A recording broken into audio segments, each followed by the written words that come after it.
Hey guys, in this presentation we are going to talk about an overview of pin scheduling. We're going to talk about why it's important, when you should use it, some different options for pin scheduling, and my recommended pin scheduler. Using software to schedule pins saves you a ton of time every month and it ensures that you are pinning often to all of your boards. It frees up your time to focus on growth in other areas that are just as important, such as writing articles, research. If you are a relatively new blogger, you know that your time is the most valuable resource. This really goes for all bloggers or website owners, but especially if you're still kind of getting up and running, you just don't have enough time to manage your traffic, try to monetize your blog, try to write articles and write new content. There's just so much to do. It also ensures that you're pinning consistently and it enables you to pin at odd times and while on vacation. So let's just talk a little bit more about some of these points. Again, the freeing up the time is the most important in my opinion because you just don't have time to be on Pinterest all day long pinning things. But the consistency is really important. We've talked about consistency over and over again in many of these presentations, and this makes sure that you are pinning to all of your different boards, you're pinning different content, your content is the most spread out, and you're pinning at relatively the same times every day when your traffic's highest. And Pinterest, again, associates consistency with trustworthiness, so that is extremely important. And maybe, I haven't seen it very often, but maybe the people in your niche are most active in the middle of the night because maybe they are from another country. So a pin scheduler allows you to pin overnight. It allows you to pin while you're on vacation. You could be, for instance, we traveled to Nicaragua and Bali last year, and we were on a plane on the way to Bali for 30 hours, I think, 30 hours of travel time. And a couple of the airports that we stopped at along the way in Asia didn't actually have access to Wi-Fi. So I was out of commission for about 2 days when you think about arriving in Bali, and we had to go to sleep after that. So again, my pins kept scheduling and my traffic was consistent during that time. So the importance of that is it's one of those things that if you tell yourself you're going to keep manually pinning and you'll just take care of it while you're on vacation, trust me, you will forget, things will come up, and you will not be pinning as consistently or not pinning enough, and your traffic will likely drop. Lastly, another note about scheduling pins, make sure you went over the last presentation about the fact that scheduling pins is never a substitute for manual pinning. Make sure you do not set your pins up and then just ignore them. You have to be on the platform and being active every day, even if it's just for a few minutes, just to show Pinterest that you are a real person and that you aren't kind of trying to just game the system. So just keep that in mind as well. So when should you use a scheduler? I think when you have at least 7 to 10 posts. I say this because if you only have about 5, it might be easier for you just to go ahead and pin them to different boards every day. It still takes time, so it's up to you. You can also schedule other people's pins. I generally like to manually pin other people's pins rather than setting up through a scheduler, but you can do that as well.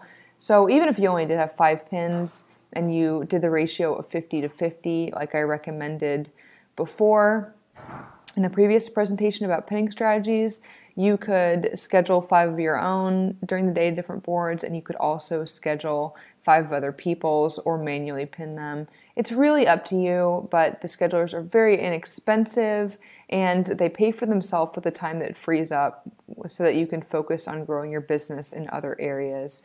Again, most schedulers are about $15 a month. It's such a little cost. It's 50 cents a day, and it completely takes the headaches out of everything. So I really think that once you have your first 5 blog posts up and you make 2 to 3 pins for each of those blog posts like I recommended, you need to go ahead and get a scheduler, especially because you need Tailwind for analytics anyway. And again, that's this is why I recommend Tailwind so highly, because analytics is absolutely necessary to track your growth and other metrics. And you can kill two birds with one stone by using them as your scheduler as well.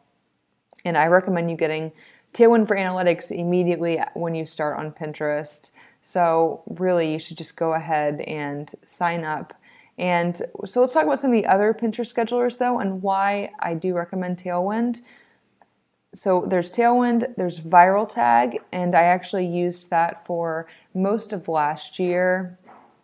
And it worked okay for me. In fact, it worked quite well for me, but the reason I got off is A, because I was using Tailwind anyway, and B, because Viral Tag is not an approved API partner with Pinterest. I talked about this in the How to Avoid Pinterest Jail presentation, but Tailwind is an approved API partner, so Pinterest basically knows them and recognizes them as a marketing partner, and they do not with any other scheduler. So I decided to kind of abandon ship for Viral Tag, and the other reason was because I kind of played around with the scheduler in Tailwind, and I found it a lot easier to use as far as scheduling pin goes and to spread out my content. Board Booster is another one that has a scheduler.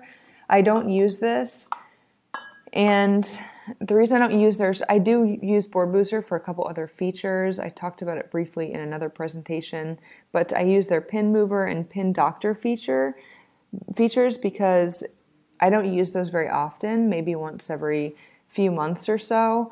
And if you give them access, if you schedule through them, you're kind of giving them access to your Pinterest account and letting them pin to your account every day. They are also not an approved API partner, so I've kind of just made a couple of exceptions to use it to help clean up my account every now and then, but I do not use them as a scheduler. They also have a feature called pin looping, which I have not yet experimented with. I may or may not do that, but again, that's still consistent pinning on your account, and it's just not something that I'm ready to play around with yet because my traffic is going really, really well, and it keeps getting better, and I've heard horror stories of people using Board Booster because it's not an approved API partner, and they have reported dips in traffic and getting blocked out of their account, all kinds of stuff. It's just my honest opinion. There are plenty of people using it, and there are some people that swear by it, but that is my honest opinion on it, and we will talk more about Board Booster in the presentations on Board Booster. Buffer is probably the other one that's the most common. I have never used it, and I don't come across too many people who do use it, so I don't really have much to say about that, except that, again, it's not an API approved partner, and most people on Pinterest that are using it for business, and most people kind of in other Pinterest groups will, again, most of them use Tailwind because it's the only API approved partner. A lot of people really have a lot of stock in that, and I kind of agree as well, just because of how much I have discussed previously, how much Pinterest hates spammers. So I use Viral Tag. I've probably been using Tailwind for about 4 months now. I think about 4 months now, and I've had great success with it. So, and I didn't necessarily notice a boost after using Viral Tag, but I definitely didn't notice any kind of dip. I just find it a lot easier, and my time matters a lot to me as well. So I do still very highly recommend Tailwind, and I will link. I've talked about this link before, the API partners. There's a link on that leads to a Pinterest article, and Pinterest lists everyone that's an approved API partner. So I will link that as well if you want to go check it out. So Tailwind app, this is what it kind of looks like when you hit the page. You can sign up for free, but you will not be able to access any of the performance scores for your individual boards or your account in general. If you sign up for the free account, I believe that you can schedule a few pins, I think. It's very limited, but the performance scores that I keep talking about, the virality and engagement scores, and we talked about this, evaluating group boards, evaluating your overall profile. You can't see any of this information unless you have a paid plan, and we will talk about that more in the Tailwind analytics, the importance of those analytics. So just keep that in mind. You cannot see those scores if you try to stay with a free plan. I recommend starting out with a basic monthly plan.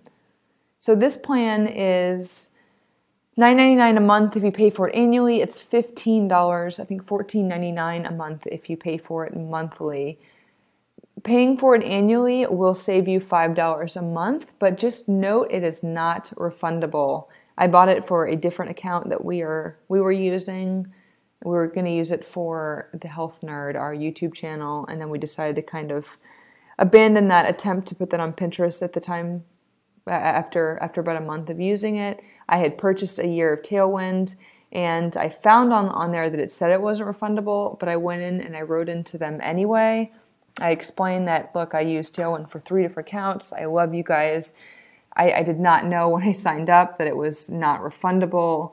I didn't see that anywhere, and I asked for a refund, and they absolutely would not work with me in any way whatsoever. They just said, you paid for it, you got what you paid for. So I wouldn't switch to monthly right away unless you're very sure that you do want to stick with Tailwind because it is not refundable. But I will also tell you that if you pay for a monthly plan, you're going to be limited to 400 pins a month, which if the month is 31 days long, that's only 12 pins a day. And if you watched the last presentation, I did recommend pinning 10 to 15 times a day. Some of that could be manually pinning, but either way, you're going to be limited to about 12 pins a day. So keep that in mind as well. If you're pinning more than that, then the annual plan is going to be the way to go because it also saves you money. And again, remember that you need the analytics for it anyway. That was the biggest reason why I went ahead and just did the annual. You pay for it all at once. And so yes, keep that in mind as well. You are paying for all of it at once. So it's going to be about see, it says up here, $119 paid annually. But you're going to need that if you've been on Pinterest for a while and you bought this course just to kind of better your strategy and really take your Pinterest game up, then you know that you're probably going to be on Pinterest for a while. If you're a brand new blogger and you're still kind of testing the waters with Pinterest, maybe you're not going to be ready to make this commitment, but this does give you access to the analytics. Even if you changed your pin scheduler to another scheduler, you're still going to need these analytics anyway. So just some kind of pros and cons to weigh in there about the annual plan versus the monthly plan. What's great about Tailwind app is that they also offer free courses on how to get started with Pinterest. So they have kind of a dashboard back there, and you can look through. Tailwind themselves offers some courses here. You can see it says build your Pinterest profile, creating your first boards, curating pins. They kind of have some recommendations there. They also have a few other courses offered by some experts kind of in the Pinterest niche, or in the, I suppose you could call them kind of make money online. People that have courses like myself, they have a few free courses by some people as well. Back there's a few free resources. Just make sure you check that out. They also have their Tailwind blog, and we talked about that when in the How to Avoid Pinterest Jail. I showed you guys an article from them on how to avoid Pinterest jail. They have all kinds of stuff, some beginner and more advanced Pinterest tips. They have Pinterest 101, some best practices, some advanced tips, what to pin when, and in that section they just tell you what's great to pin in January, what's great to pin in February. And that's more about kind of overall pinning, because they'll tell you, health and fitness is better in January and Valentine's Day recipes are better in February. But if that doesn't apply to your niche, you don't need to bother pinning that stuff. So take that with a grain of salt. And there's another one, also Pinteresting. So there's a few different types of articles in there. I definitely recommend checking them out if you're looking for some more tips and tricks to get started. They discuss topics such as pinning strategies, optimizing your profile, seasonal pins, and much more. So that's kind of an overview of Tailwind. Again, I highly, highly, highly recommend it. And in the next presentation, I'm going to show you how exactly to schedule pins using Tailwind.